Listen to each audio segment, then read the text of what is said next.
Niners fans all at once let out a collective yes. It was like a James Hetfield Metallica, ooh, yeah.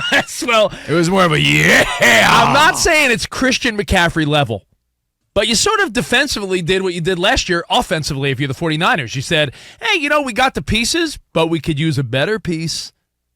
And that, my friends, is former number 2 overall pick from Washington, Chase Young.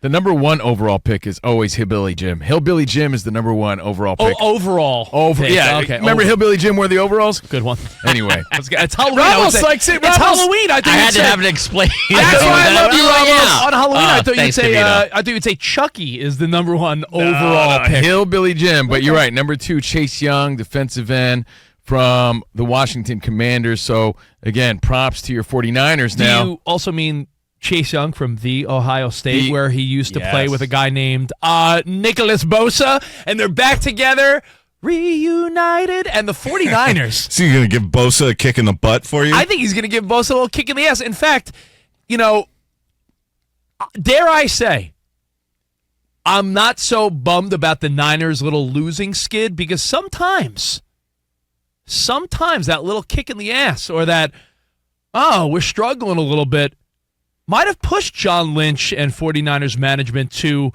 maybe seek out a deal they wouldn't have if they were, let's say, 7-1. Danny, how you doing, by the way? Danny G, producing. Ramos in the house. What's up, Ramos? It's going to be a good Tuesday. Yep. I'm excited. Now, Ramos in the house, was that an old Telemundo show? Yes. Ramos in the house. That was a 90s show, right? I remember that. Yeah, maybe he popped up, he'd be like, en su casa. Wait until you find out why Mike Tyson is going to be here next hour. Oh, can't wait. I'm excited. So, Chase Young to the Niners.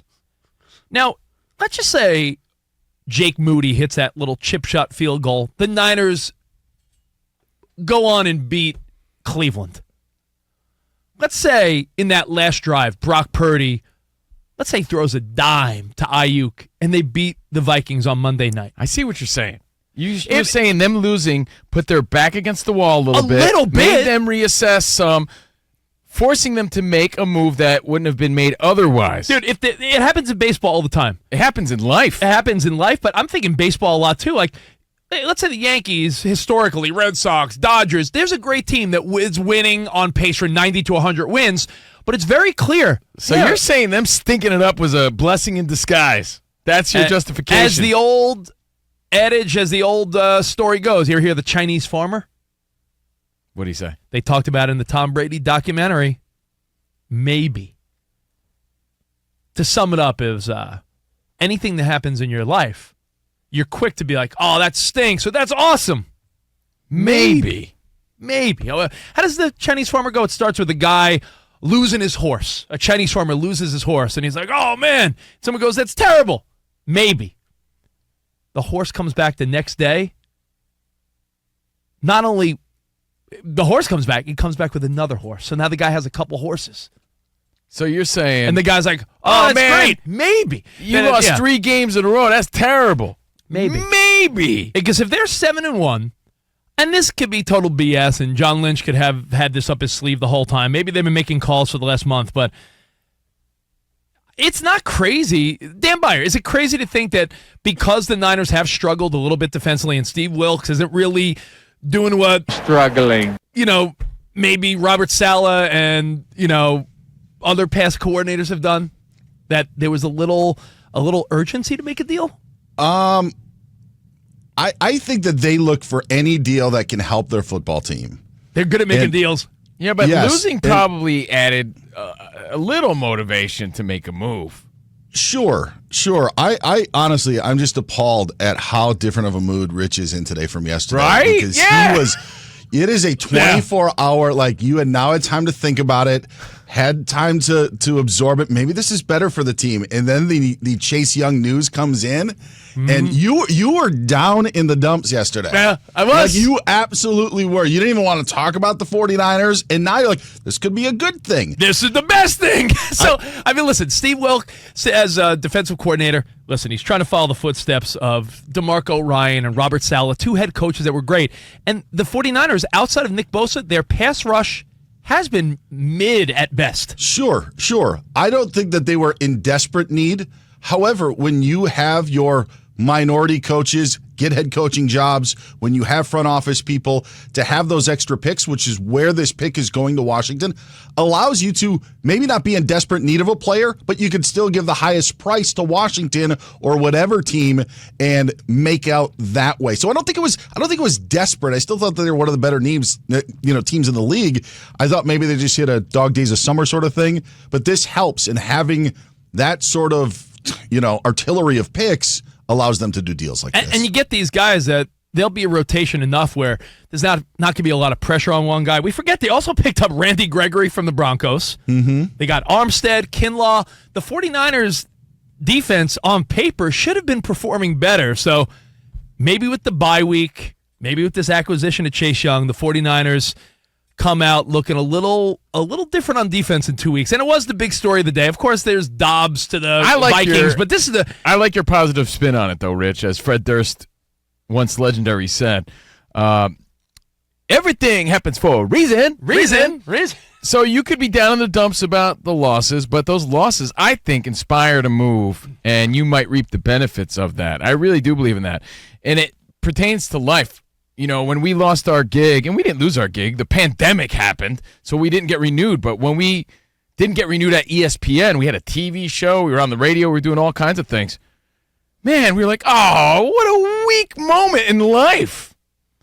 We had an opportunity, lost it, but that quote-unquote setback brought us to Fox Sports Radio, kept us motivated. Which has been a better fit and more fun. Been a blessing. So you're right. Those 3 losses, which looked drastic at the time, may have led you to this path, which is now your defense is looking strong. And Dan Byer did make the great point that the 49ers, having a great eye for talent across the board, even in the coaching department, minority coaches getting opportunities, give the Niners those picks. And when you have, it's almost like you have extra picks to play with, and you could rent a player. And if he doesn't, stick around next year, you're renting a player for a playoff Super Bowl run. And if he goes to another team, you now can get possible compensation for him leaving your team. So in the end, for the 49ers, they probably didn't really give up too much of anything as part of this deal, because Chase Young expects to be one of those top free agents this offseason. And listen, you need to take a few L's in life and in the league and in sports and in fighting and in boxing. A lot of times it makes you a better competitor because you know what it's like to lose. You make those right adjustments, and you're ensuring yourself that it doesn't happen again. I'm not saying it's automatic defensive glory, but Danny G, what did Tommy Pham? I'm switching sports for a second. You remember what Tommy Pham said the difference between the Mets and the Diamondbacks was? Oh, yeah. Camaraderie. Camaraderie. He said that the Mets had way more talent. But the Diamondbacks have noticeable heart. Yeah, he said the Mets had no vibe, no urgency. They had the talent, but stunk.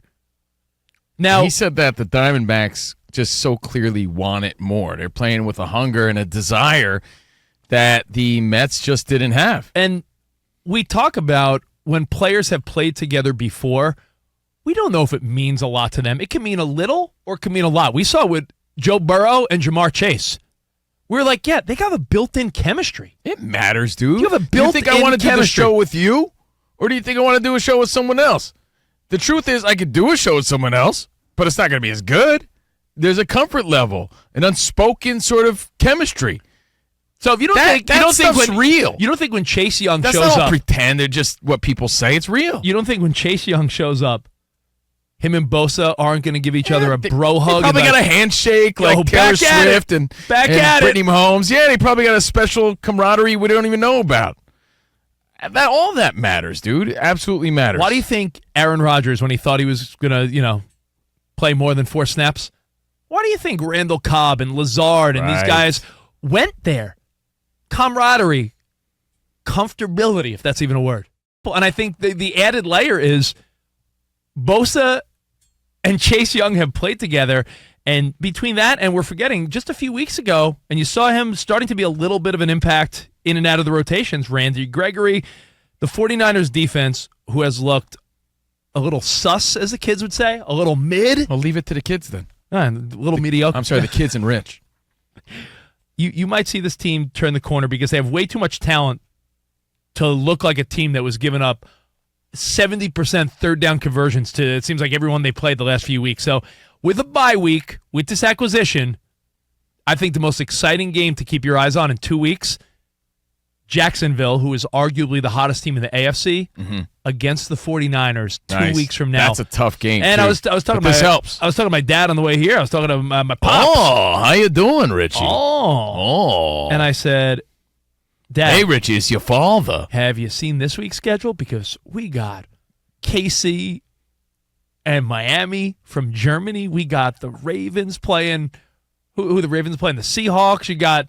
There's a lot of great games. You got Buffalo against Cincinnati. You got Dallas and the Eagles matching up for the first time. So the NFL is really hitting a stride this week. And I think this is really hitting a stride. But again, this is, or was supposed to be, or was looking like it was the 49ers season. They were the team to beat.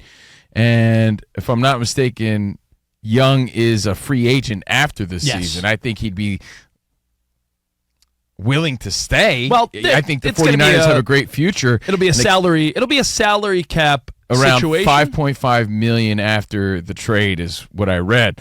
So you still have to figure, though, you got this window. You got these superstars. You got to make it happen. I hate to add pressure to your happy story, but he is walking into a situation where you're expected to win now. But you can't compare because every acquisition's different. But it could just be me as the Homer 49ers fan. But it sort of feels a little like last year when the Niners were doing pretty well, but then they said, hey, let's pull the trigger on Christian McCaffrey.